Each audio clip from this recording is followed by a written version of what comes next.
All right. And just that, we are back. This is going to be what we call one of them ones. Y'all feel me? Rack them up. Right. Rack them up, Foots. Rack them up. Hey, AOC, we getting some wins over here now. Before we do the victory lap, AOC, let's you guys know the drill now. Y'all know the drill. We're gonna get to John Machota, feet on the ground. All right, he's in the building. Law, where my dog at? Yeah, and he's episode 16, and we're mean over here. And no more extensions to Rico. Come on with it. Okay, now, with that being said, wait, is that breaking news? Law? Breaking news, Rico has signed with the Carolina Panthers. And he's from that area, by the way. But shout out to Rico, man. We're not extending him, by the way. Have a good one, Rico. And hey, Rico, I'm not even gonna say don't let the door hit you on the way out, but you did a great job this year. Yeah. Go have fun with Bryce Young. All good. Now, I can't wait any longer. I gotta jump in. Who did the Cowboys add? AOC has turned you heel, John. I love it. Who of the Cowboys? I think it's funny because of the Rico thing. Who of the Cowboys added? Simple question. And there might be somebody. I'm not saying there's nobody. Who have they added that you think the other team's fan base is just like, oh man, I don't give a damn about the other teams. We lost. I don't give a damn about the other teams, bro. I don't give a damn about them teams, bro. Forget the other fans. I don't look to the other fans for their approval, John. Forget that, bro. Real talk. I look at football players and guys who can play football and who big enough to play football. And we got monsters on the line now. We got big boys out there. Everybody is big. Rico can't play football? Get him, John. Get him, my dog. Rico had a 1,000-yard season. He can't play football. I ain't telling Rico. I'm telling everybody else, John. Forget Rico. He on the Carolina Panthers. Don't care anymore. Bye-bye. Don't care. Let's go. All right. Let's go, dog. All right, let's go with it. Here we go. All right, so go ahead. John, what's going on down in Dallas? Obviously, me and AOC about to throw a party today, but what's going on? You chipping a little bit, Foots. I don't know if it's just me or let me know in the chat. Make sure your thing got the right mic chosen. Make sure your thing got the right mic chosen. Am I better now? Yeah. It sound like you you sound like me back in the day. Yeah, you sound like one of the air pilots or something, you know. Is it better now? Too loud? I don't know, man, but it's okay. Like I'm about to take off, man. All right, let me see. Hold on, let me figure out what's going on. Y'all continue though. But no doubt. So, John, what are the information for the nation that you are hearing around at the Star so far? I mean, nothing new off of just this last barrage of trades and movement that happened right as soon as the new league year started. The trade for Kenneth Murray. Obviously Kaiir Elam, and then the signing of Jack Sanborn. I mean, which are all those are pretty solid moves. Right. I can't really hate on any of them. I would say the big takeaway from today is that they answered some questions at linebacker, because I still have a hard time, and we talked about in the last show of I really have a hard time getting past the Dre Greenlaw thing, because you get Dre Greenlaw and you have a player that can change the game. And they got some guys that are pretty good that'll fill in. One other thing I thought of when they made these moves too is it speaks to actions speak louder than words, and the actions are you don't do both of these if you think you're going to have DeMarvion Overshown early in the season. I feel like that's just a good indication that they're like, hey, we better have a couple of other guys so that we can piece with Maris Leofow. And hey, if we get Overshown back early, that's great. Then that's a great problem to have. But I just don't get the sense that they're counting on that. But I do like Kenneth Murray. I mean, I think I like him more from obviously what he was in college. But I mean, he's a good player. And then Sanborn too, obviously a guy that Eberflus knows. So I think that's the big thing that stands out from today is that you can take linebacker off to where you don't have to really worry about that position now. If there's somebody that you like later in the draft for special teams and stuff like that, great. But you don't have to add a linebacker now. And so that at least fills a hole. You feel pretty good about that. And then, they've added some buys. But then the other thing is obviously DeMarcus Lawrence goes to the Seahawks. Very surprising to me that he got a 3-year deal. I thought it would be a 1 year. The money was wild. That's interesting just because. Do I sound better? Yeah, you sound a whole lot better. Yeah. Just because of the foot issue, and he's had multiple, issues with his feet, and those tend to not really go away as you get older and you play the game. And so when I saw that deal on 3 years, I knew the Cowboys were never going to be even in that ballpark. I'm happy for him, but I really thought it would be a 1-year deal that he got from a team. So they lose him, and they got some work to do, obviously, to replace him. But the Elam thing, my biggest takeaway on that is obviously he's a player that a lot of people like coming out of the draft. I loved him coming out of the draft. Whenever there's guys like that were former first-round picks, I like to go back and look at Dane Brugler's mock draft and his draft guide to see where he had him. And he had Elam as one of the top 5 or 6 corners in that draft. But with that being said, Andrew Booth was also one of the top 5 or 6 corners in that class too. So I like the possibilities that Elam could be, but it's just that I cover a team that has kind of done this with Booth and Igbenogany, where you really didn't see anything from them, even though they were drafted high, and obviously there was a lot thought of them. Our Bills writer, though, pointed out how the Bills were more of a zone defensive team, right? And Elam is probably going to be a better fit for playing more press man, and so you got yourself another outside corner, and again, I think you could take corner at 12, but I think at least with this move, you don't feel the way you did 24 hours ago. Boy, John, you on the money with this, John, man. Hold on. We're not gonna let you do this, John. Save some points for everybody, John. Sorry. You spanking them. Because that is my biggest point. And I'm gonna just jump right in. Guys, this is so you can draft cleanly. So what you said, Law, so you're not drafting hungry. Because I'm going to tell you, John, there's going to be people who are going to start selling us on Jahdae Barron. I love Jahdae Barron. I think that he is a good player at Texas. And I'll let you finish, John. But I'm good. Go. The problem that I have with this is if they did not make this move, they were going to force corner like they forced. I don't know if they forced tackle, but like they forced D-line. And now they don't have to do that. CeeDee Lamb fell to you. You drafted him. If Ted McMillan falls to you, you draft him. If said other player falls to you, you draft him. And I don't want to draft a 5'10 corner, 5'11 corner and force him on his fan base or force him on the outside. Because I like Jahdae Barron in a slot or as a nickel or as a safety type. I don't really like him on the edge, like guarding guys. At least, you know what, Kalen Carson, maybe you're not quite ready. Right. Elam, you can go out and get us through games at least. That was my biggest draft point. Anybody else? No doubt. Y'all know how I feel, man. Hey, look, I've been saying from the beginning, man, this has been something I've been pushing all week. The Cowboys are working in reverse. They are building up to a crescendo. They are filling in all of those little cracks on the team. They're building their depth. That was the thing that really got them last season. That was their Achilles heel. They're filling their depth out so then they can see how much money they got to dance with for that one little piece that's going to make Cowboys fans' panties wet when they sign them. And I'm not saying it's going to be a tier 1 guy, but it is probably going to be a name that's recognizable. Right? Yeah. And that's kind of where I'm looking at this at. I am more focused on the process. I cannot stress that enough. Everyone is looking at the names, getting caught up in the names. I am focused on the process. The process is different than it has ever been in Dallas. Period. That's what I'm looking at as a Cowboys fan. Yeah, I don't think it is, though. I don't think it is different. It is, though. I mean, the facts show it. The facts show it, John. They have not ever done this early. They have not ever done that this early, John. They've never done this early. I mean, John, when was the last time they signed? Last year, we were sitting around on Twitter waiting for, we got Eric Kendricks, a week later? No, for sure. Recently, I'll give you that. But because it's a new coaching staff. Since Dak has been here. This, I'm telling you, I think it's because of COVID. People forget this. But if you go back to 2020, man, I was just looking at it the other day of that list in 2020 because it's a new coaching staff with Mike McCarthy and his guys. So he was going to let him do it.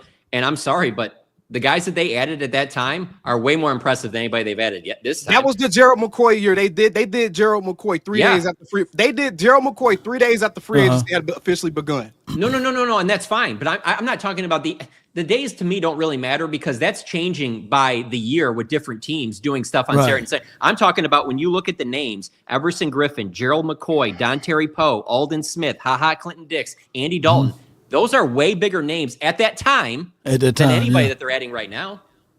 And what about this? What about this, though? And all those dudes were a year away from being out the league. All of them. To a degree. We know that now. We didn't know that at the time.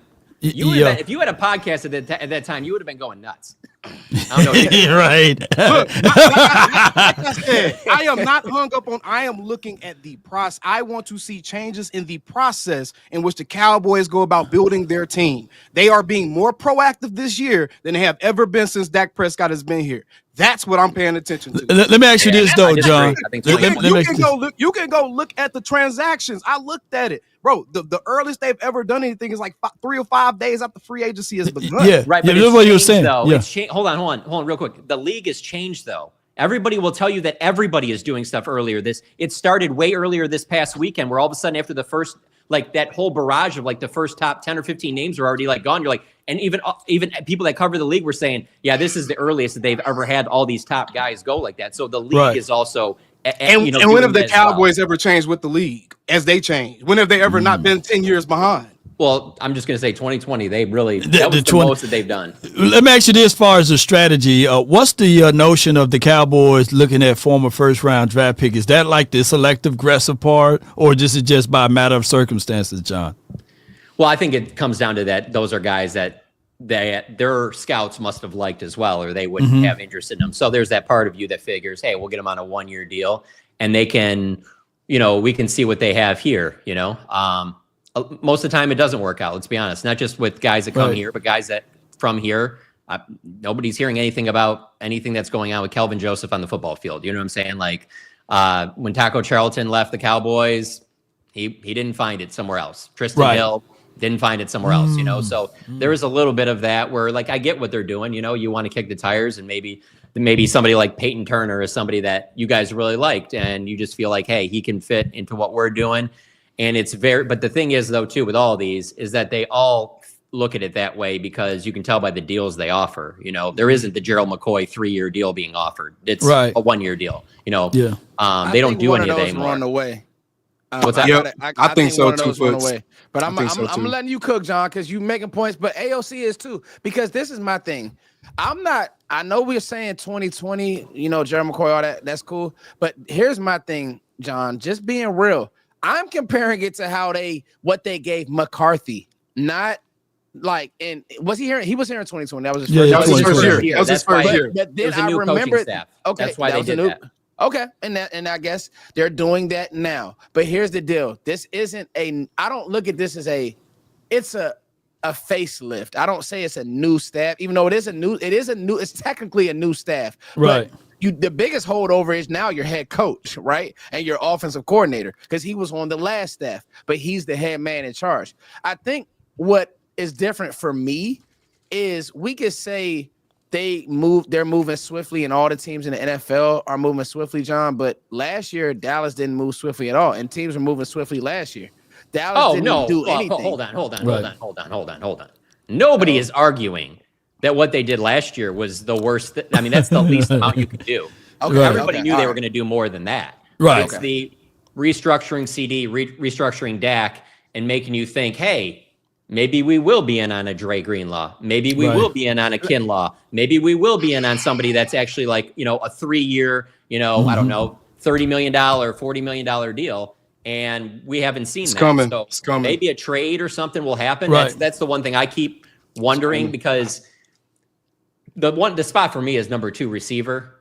I really don't want to have to go into the draft having to get that at 12. I would rather get a veteran like they did with Cooks, and that can step in, and you're like, hey, you were a guy that you were 1,000 yards. Really, every way I'm going to just describe it is basically going to be Cooper Kupp, but a guy that's had some monster years, and hey, he hasn't been able to stay healthy maybe as much, but he still has tread on the tire. That's the one spot where I'm like, maybe that's where it comes in, because maybe there's a trade they're looking to work for a wide receiver from another team, or possibly even a corner, another outside type corner, to where, they don't have to worry about when Diggs comes back and things like that. And then they aren't forced to draft one at 12, maybe that's where it comes from, to a trade. Can I ask you a question, John? Yeah. What if the Cowboys sign CJ Mosley? and this is where I'm at, right? He just got released. Aaron White Cotton has ties to him. Right. CJ, nobody on Twitter, nobody on PFF is going to tell me that CJ Mosley can't play, because everybody, and this is my thing, and I love PFF, but people use PFF like it's the Bible. They don't take into account what these guys are being asked to do. Now, John Machota just said Kenneth Murray, he likes him. But if somebody pulls up Kenneth Murray's PFF grades, come on, man, I've been saying that all day since that happened. Oh, you know what? He can't play. At the end of the day, guess what? People are gonna roll with that, John. And it just annoys me, because if you say you would rather have Kenneth Murray over Damone Clark, everybody in the chat would say, "Give me Kenneth Murray right now." Right now, even though he hasn't lived up to what he was at Oklahoma, what he was supposed to be at Oklahoma, you would say, I'll take him. We need to play a game tomorrow. Give me, with Matt Eberflus's coaching, because he's also a linebacker specialist, give me Kenneth Murray. But there's going to be people who say, oh, he can't play. I'm not letting anybody tell me CJ Mosley can't play. I'll give him a 3-year deal. Leadership, run the middle of my defense. Maris Luafau still needs to come along. I would give CJ Mosley a 3-year deal. Would you give that over Eric Kendricks though before John? Yes, he's better than CJ Mosley's being released because it's a new staff with the Jets. That's why he's being released. And the money they're probably saying, you know what, the Rodgers situation, the money is probably out of this world. But CJ Mosley can still play good and great football. I stand on that. I mean, the first person I brought up was Dre Greenlaw, so obviously I would have interest, but I don't think that they are going to. I think that what they did today at linebacker, they're good at linebacker. I don't think that they're going to be trying to add anybody else there, to be honest with you. Also, by the way, $3 million, that's it for Rico? That could be worth up to $6 million. Okay, wow. On a 1-year deal? Man, wow. No question he thought he was getting more than that. For real. Because you also got to factor in this too. But you also got to factor in teams too. You know, you don't take like a 1-year, $3 million deal with the Carolina Panthers. I mean, bad O-line. Is he coming in as number 2? Because Jonathan Brooks, he should be back. He's hurt again. Hold on. Can I? Brooks hurt again. Wow. Go ahead. Brooks messed his knee up again. Running back. Yeah, he messed his knee from up. Texas. He messed his knee up last season. Man. Chat, listen to me real quick, chat. Look, this ain't about sitting here trying to tell y'all that these guys are all pros or pro bowlers, bro. I am saying as a Dallas Cowboys fan, and I get y'all, John Machota giving us the realist. I get it. As a Dallas Cowboys fan, the last 5 seasons, we haven't seen them do anything in free agency at all. As a fan, I am just saying it is okay for me to be like, damn, I am actually happy to see my team awake. Finally, in the first week of free agency, bro. That's all I'm saying, bro. I don't know why everybody is making, just because you have something positive to say and you don't completely crap on the move, people feel like you're trying to make it seem like the best move ever. That's not what we're saying, bro. No, definitely not what you're saying. Bro. Right. And just to be fair, John objective is he's objective. You know what I'm saying? He don't have like we watch, like John do this for a living. We love this. We do this for a passion and a hobby. We do it. Well, you throw the living in part of it too. But this is what I'm getting from John is the raw and uncut version. So James Slater reported earlier today and kind of bust the bubble a little bit with Cooper Kupp. So what are you hearing with all of that from your perspective from the Jones family? They're not even looking or even considering? No, I haven't heard that, but I mean, I do trust Jane. She's been doing this for a long time. I know that she got it from somebody of note. So I'm not going to lie. I was a little disappointed. That's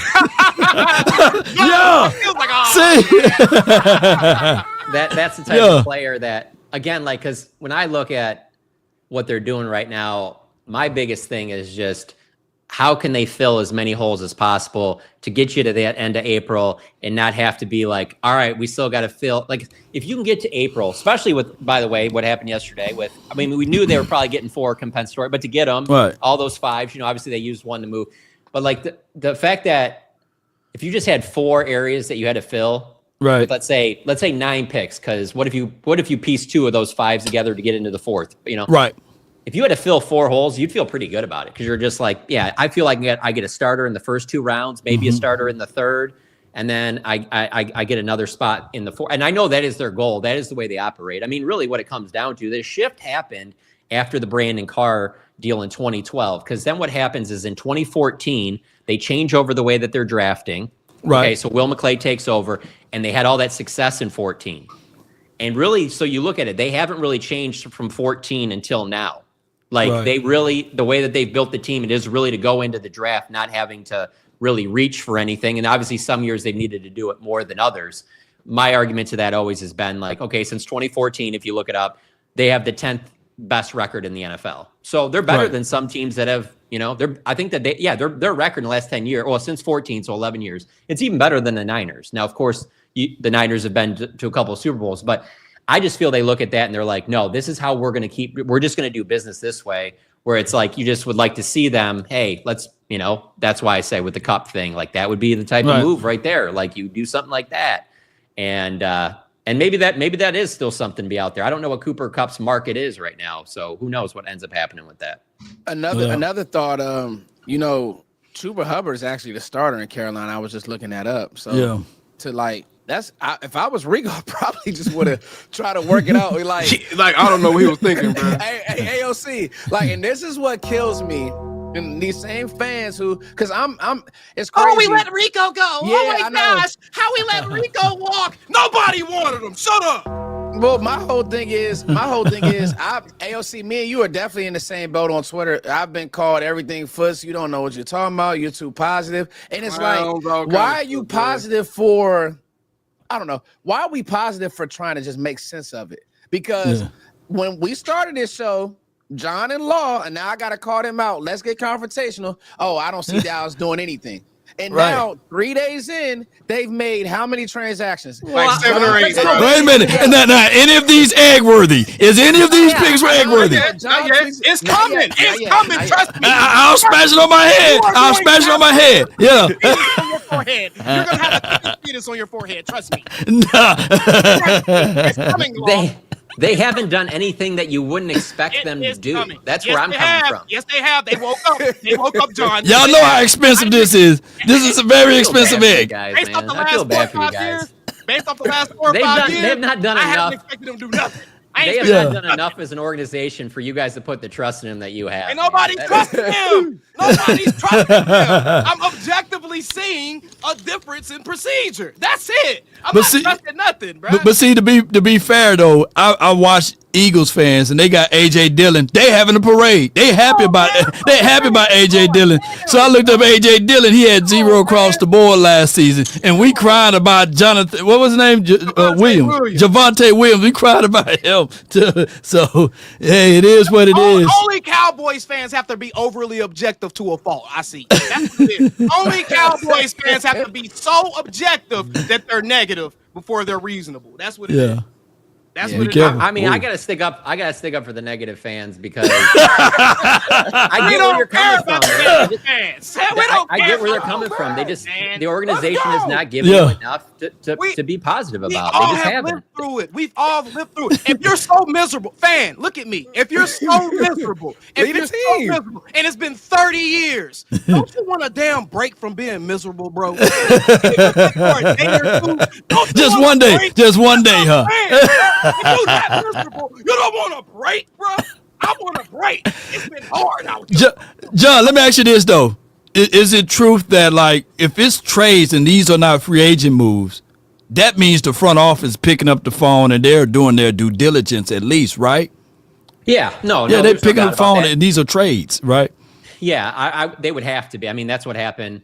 Like I said, 2 years ago when they did the moves for Gilmore and Cook. So, that's the one thing that I would hope that's happening, because there's just not a lot of pieces left that would make sense that are out there, like Amari Cooper to me doesn't make sense. Stephon Diggs doesn't make sense. I like that. Nope.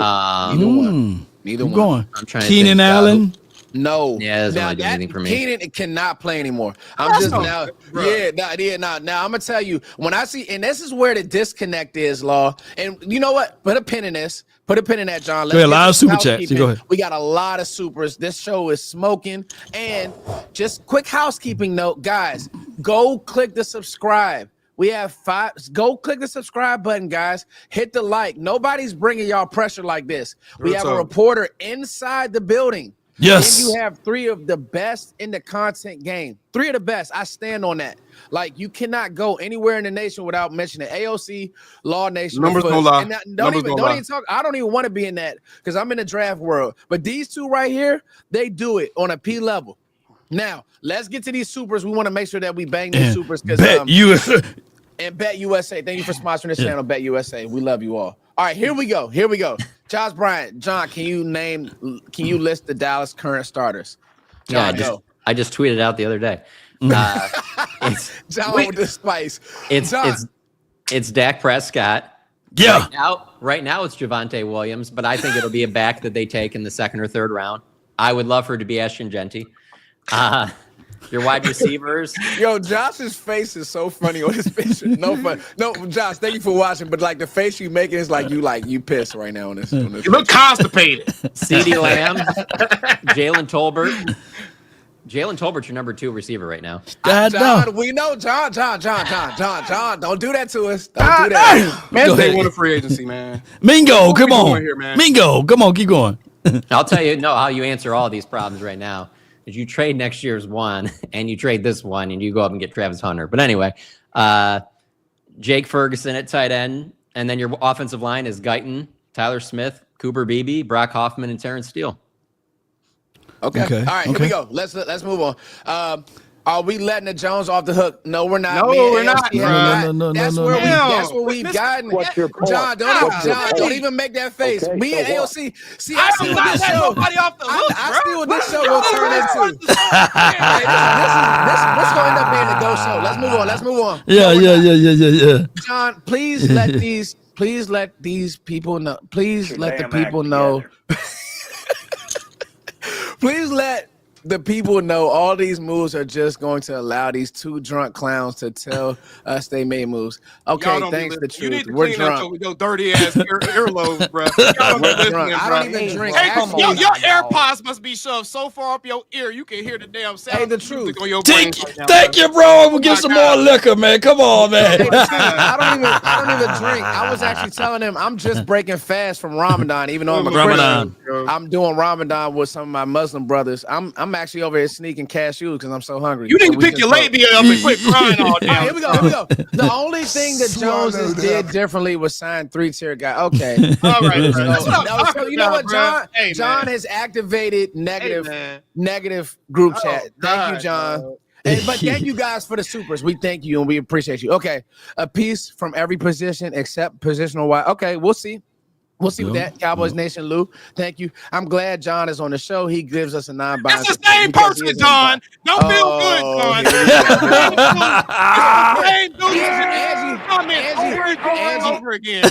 Angie is with us. Angie's with us. We have a lot of crybaby fans. Thank you, Angie. Angie on the ones and twos. They about to drown our chat with all those salty ass beers, bro. Damn it.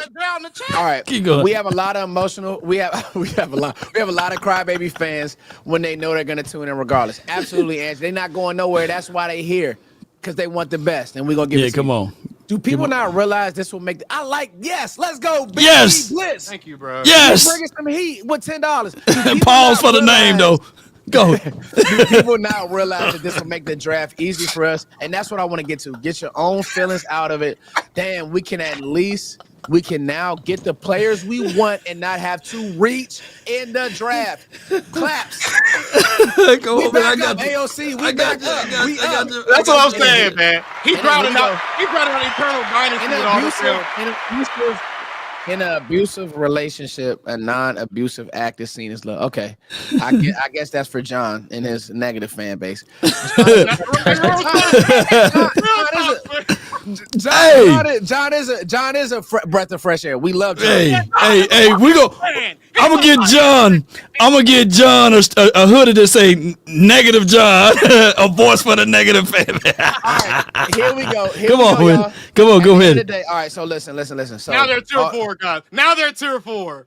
All right, here we go. In all seriousness, we have been so conditioned to anything that the Cowboys do is the first thing. Like, it was actually kind of bad how much people pooped on Elam. I was like, dang, like the man got another contract. He got traded for. He's getting another chance. And it's like the first thing that we do to a 23-year-old is say, and even if he can't play, even if he is a Lulu, at the end of the day, why is it he's trash? He's this, that. Like, these players read this stuff. These players, nobody was like, hey, and then fans like Cody Alexander, somebody who I follow, he's a great follow. He said, no, that's actually not the case. He's better in man, like John was saying, or I don't know who made the point. John made the point. Yeah. So it clears what you were saying, John, that like, yo, he's better in man. And Sean McDermott's scheme is very interesting. See, people don't take any of this. He lives with two safeties.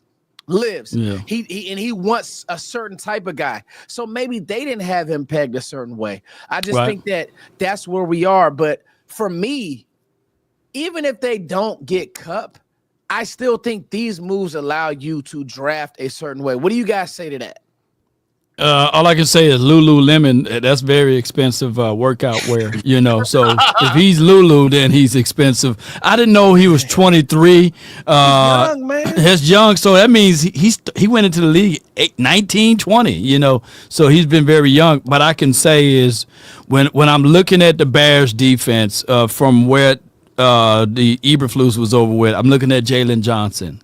Right, and I'm looking at what we previously have with Deron Bland.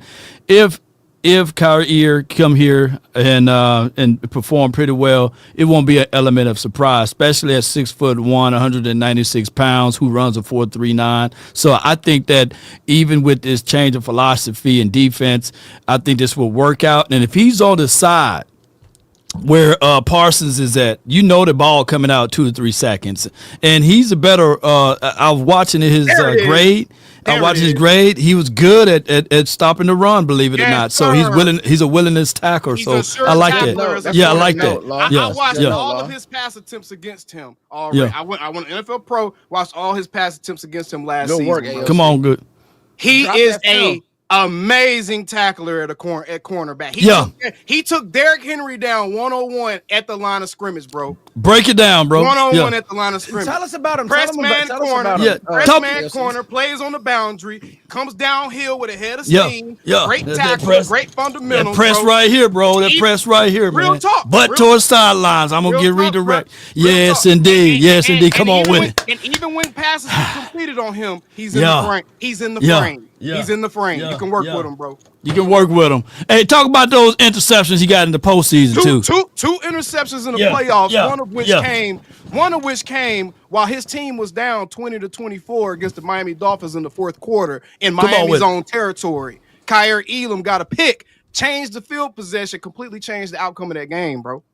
So he has played in pressure situations, has played in the playoffs, has 2 picks in the playoffs. So it's a guy that can perform. I think within the right system, with the right coaching, he can be something. Am I saying he's going to be a Pro Bowler next season? Nah. Not saying that. Not saying that. Am I saying I think he could be better than Andrew Booth? Absolutely.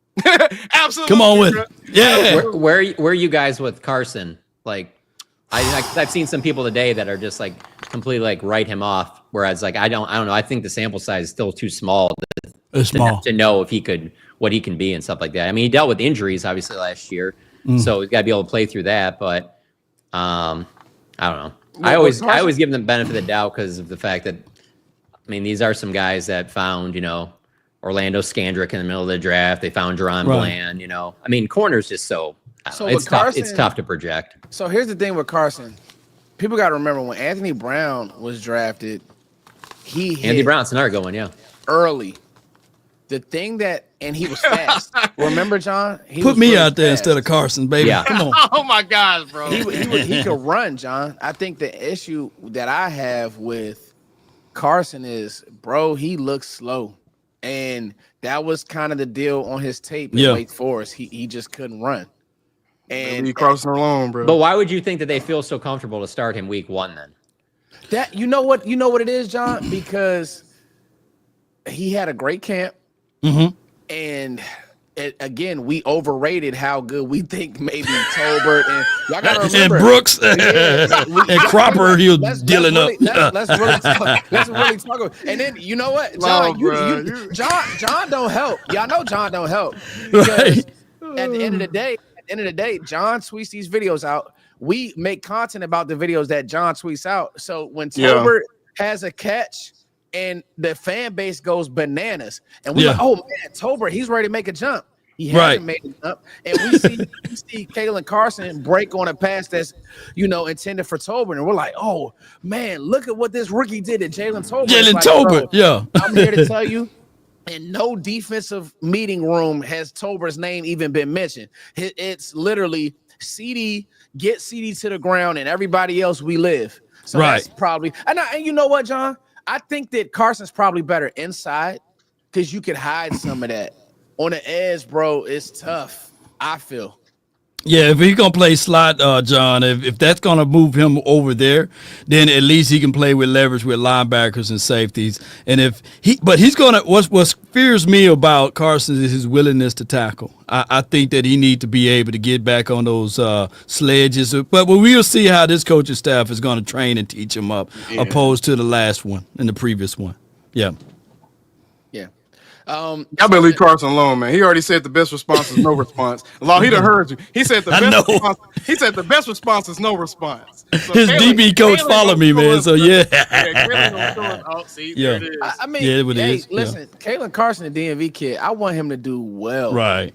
But at the end of the day, it is what it is. So okay, let's go pick by pick and just kind of give our thoughts, grade how they fit. Not pick, but new acquisition by new acquisition. And I think that we need to talk about losing. I think we need to talk about losing DeMarcus Lawrence as well. So, AOC, you kind of went into who Elam is, and I didn't even know he was that good of a tackler. I haven't watched. I'm working on Jack Sanborn. I've been watching his film, and it's really good for what he did. But give us, how would you use Elam? Is this your digs?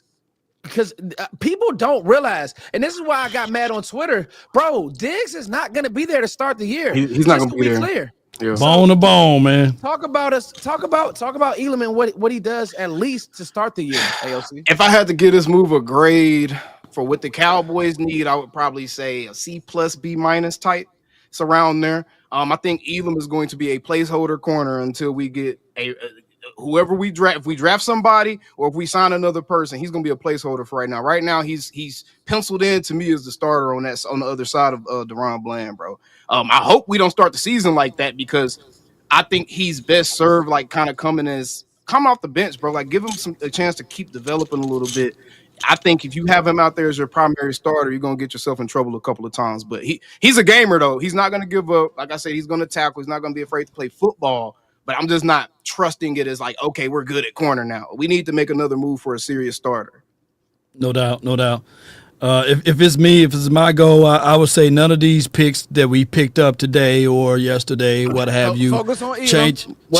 Yeah. His grade is to me, like I said, a B to a C+. I think that this doesn't ward us or change us from drafting a DB in this draft. Yeah, I'm saying C+. I think that he's a good for depth, and if you put him in a pinch, he's obviously played high level games, obviously for the Buffalo Bills. So I think it's good. But I'm with AOC. I still think that I really don't want them to have to go for corner at 12, but maybe second or third round.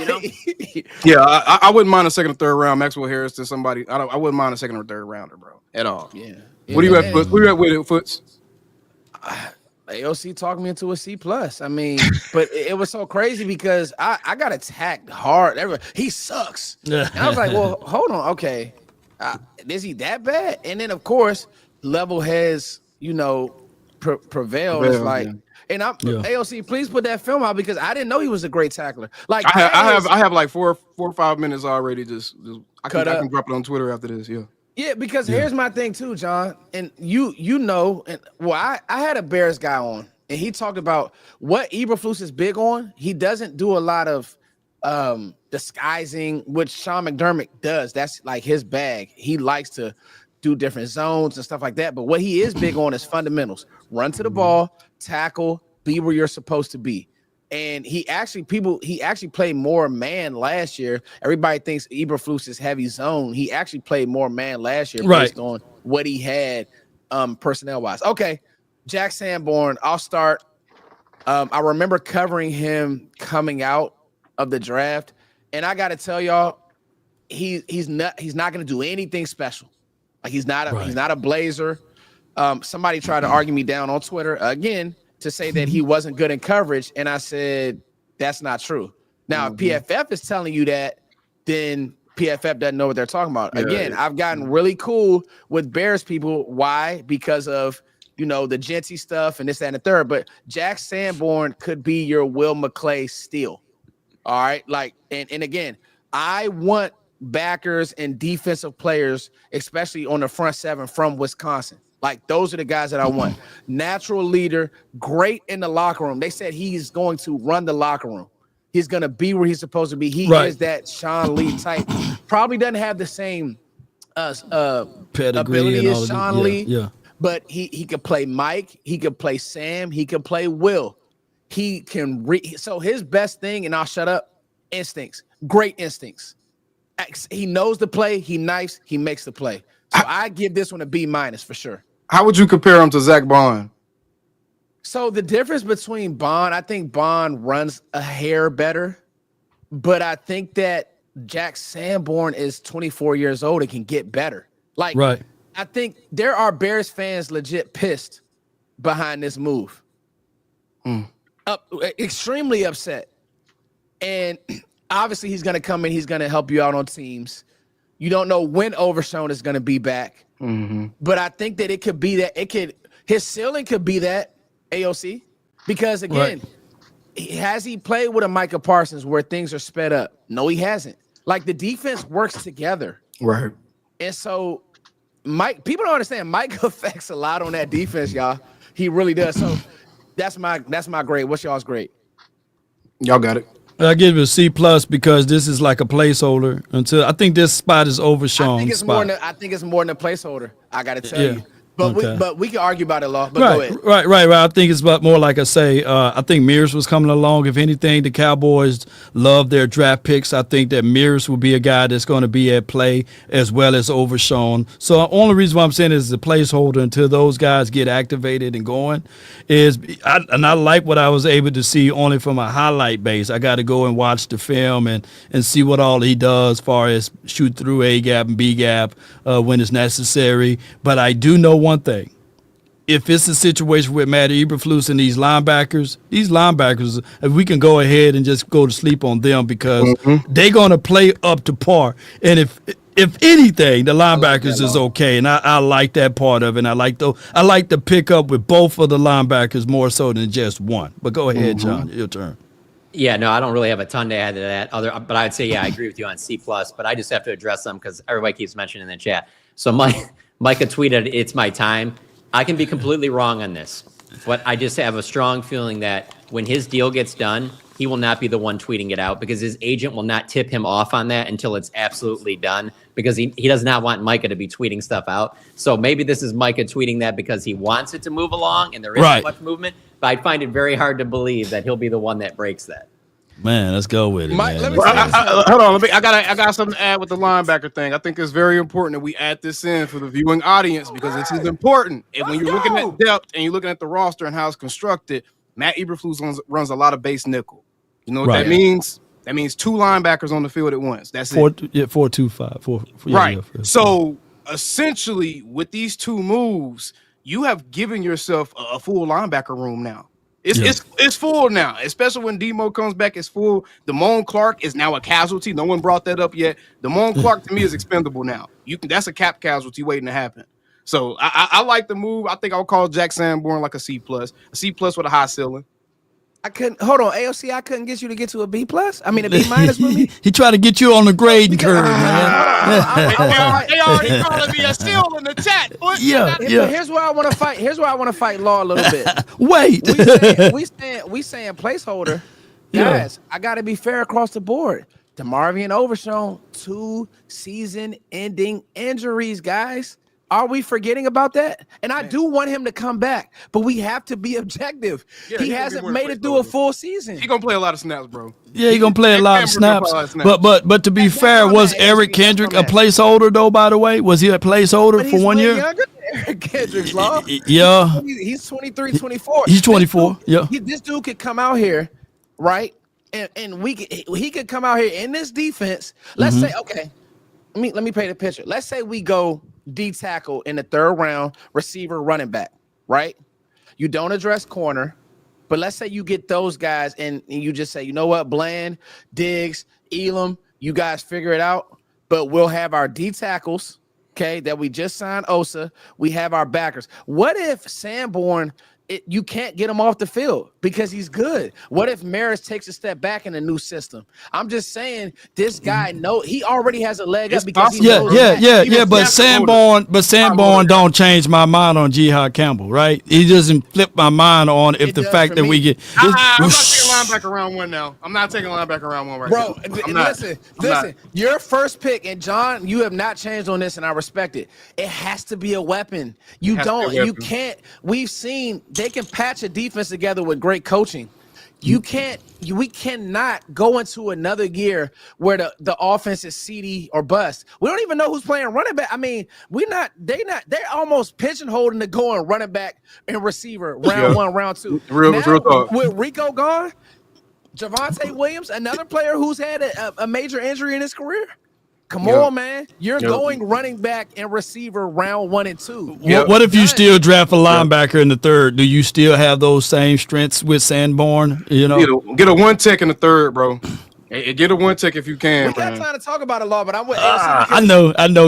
We pressure for time. Yeah. Well, no. Yeah. It's we got shows, but my thing is, bro, you feel way better about this defense than you do about this offense. Yep. Is what it is. This offense, but none of these moves still allow us to do BPA or BAA, however you want to look at it, best available BPA. Athlete. But I would say this though, there's a lot of linebackers in this draft that you still would take over Sanborn, right? Or Kenneth Murray. So I just don't want this to say, okay, yes, we got us a starter now. No, he got to still earn it.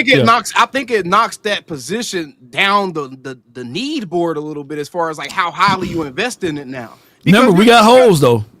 The linebacker room it has less holes than other spots now. The linebacker room has way less holes than other spots now. So it knocks that position down that list of needs a little bit. It doesn't say you don't need it at all, but instead of maybe needing the 1st round linebacker to fill that gap, now you can kind of get away with a 2nd or a 3rd round type of guy. You know what I'm saying? You don't have to get a jihad when you still need a running back, a receiver, or whatever else it may be on offense. Well, I'm not even if they didn't have a linebacker, I wouldn't be drafting one in the 1st round. I just don't.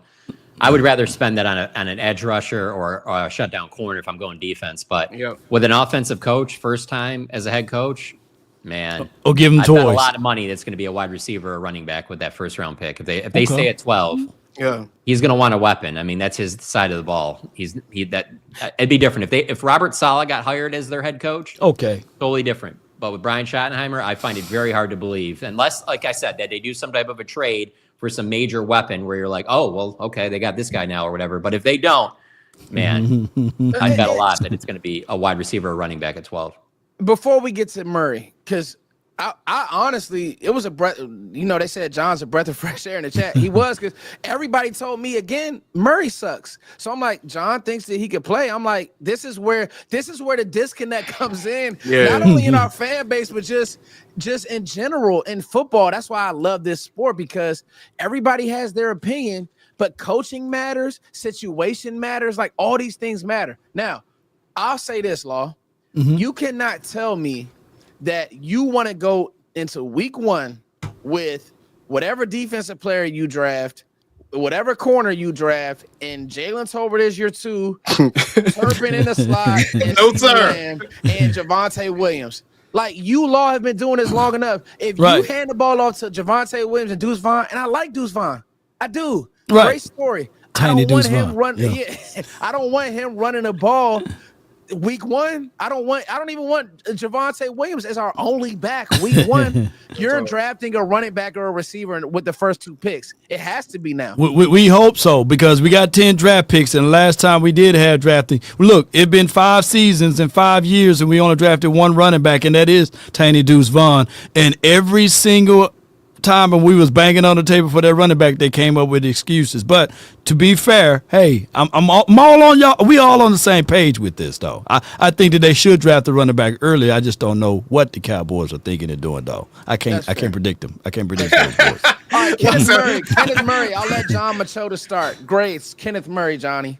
I'll give that a B-. I think that's a good addition. We're getting in egg territory. What? We're creeping towards eggs here. It's gonna have to be an A+, man. John said, "I'm taking it to a D+." I can't bring that grade down to a C, John. So I can't believe how much that old man has impacted your guys' ability to grade people. So bad. Can you just imagine if we were doing these back in the 90s? We're bruised and battered. We're bruised and battered, John. We're bruised and battered. Stockholm syndromes, John. Stockholm, you know. We're looking for room to breathe, John. We're bruised and battered. No, Go ahead. I thought he was a solid player with the Chargers. I don't know. I didn't watch a ton of them last year, but it fills a hole, and it's not. I don't know. Like I said earlier, I wanted them to go after Dre Greenlaw. I didn't think that contract that he got was ridiculous for the type of player he is, but I feel better about what they did at linebacker with these 2 additions than I did, let's say, some of the other positions that they addressed today. I mean, it's good. I feel like that linebacker is something that I'm not concerned about now. So I can cross that off the list. I can worry about something else now. And I think that was their goal. And that's why these guys are being signed to 1-year deals. Okay. All right, real quick, mine, I give it a B. I give it a B because mainly because the line, like what you just said, the linebacker room is something that you don't have to panic about anymore right now. So I think the value that you get there, the fact that he's a physical specimen. I mean, Kenneth Murray is a physical specimen. He plays extremely physically. Big dude. He's one of those guys, John. You remember you said Mozzie or Osa you see walking in the star. You're like, I'm going to stay away from him. Kenneth Murray looks like one of those guys too. So I like him. I think he's going to bring the right disposition here. B. I give the same grades that them 2 gave. When you're talking about a guy that's a blitzing linebacker that's finna go to a coach that coaches linebackers up to the best abilities, and then this will allow Overshawn to not be rushed back. I think that this is a B to a B+ type of hire or signing. When he was coming out of OU, I kind of patted his game a little bit to a Jalen Smith, y'all. So I think that he's going to be forward. He's going to be a guy that we're going to be looking at saying, yeah. And I get what Marcus Mosher said, that this is a horrible deal. But when you look back at everything, you will say to yourself, this production, I know y'all got into it with him. That's why I brought it up. But I'm just going to say, I like his production, man. Oh, it's so messy, dog. Let me say something. I like Mosher. I actually had Landon McCool on the show, but he don't know. Don't nobody know because it's all about usage. Like, I was going to give it a C+ with the chance of being a B, depending on how he's used. Now, why would I? This is the craziest thing with coaching, but it's crazy. Why would you draft a player who plays forward, like you said, Law, blitzes? That's what he does best, and ask him to cover. You don't ask Mike to cover. Come on, bro. Like you don't ask him to play off his heels. And I will say this. I think that Sanborn has the ability to be better, but who's the better athlete? Without question, Kenneth Murray. And it's not even close, even when he was with the Chargers. But again, let's look at the regimes there. All right, you bring in Staley. Staley was supposed to be a defensive guy. His defenses were all awful. You bring in, and he didn't. I think that was, I believe that was the coach that drafted him. I know he played under Staley, and then he goes. Okay, and then we go to, and then he goes to Tennessee, and they're a new staff, and I don't know. But the whole point is this: with Murray, I think that he can be good. I think it can be to a B. It's just about usage, Law. It's just about usage. How are you going to use it? And we're going to do these 2 linebackers. Said, look, I'm telling y'all, I'm putting my money in on Mears. Mears used to be a safety. He can cover. He can cover. Overshawn can cover. Those two are cover linebackers, and these other guys, they're gonna be those guys that shoot through gaps and hit and make sacks and stuff like that. But I'm banking on Mears this year, y'all. I'm heavy on him. But go ahead. Go ahead. Thomas, let's get to Solomon. Okay. Oh, dang, I forgot about Thomas. Let's quick answer how we feel about Solomon Thomas. I'll go C-. I really I'm fair with that. I think that I thought that they should have added somebody that was a little better against the run. Do you? I really disagree with you.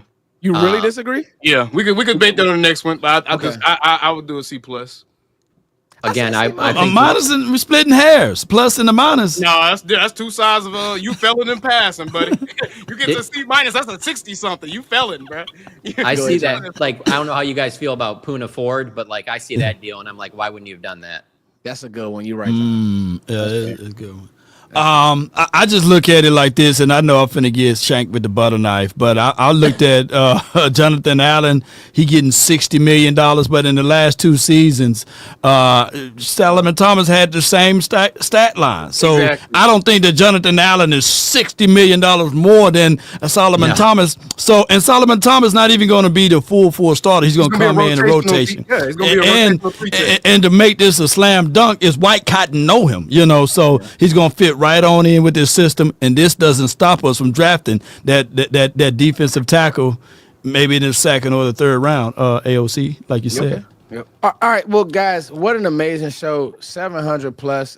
We are going to continue and wrap up free agency. If it's done next week, we got to get out of here, but thank you guys so much.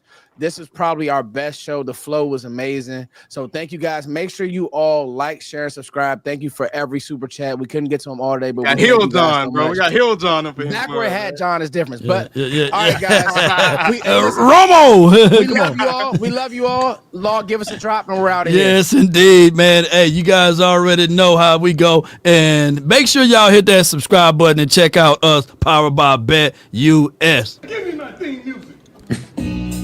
Yeah!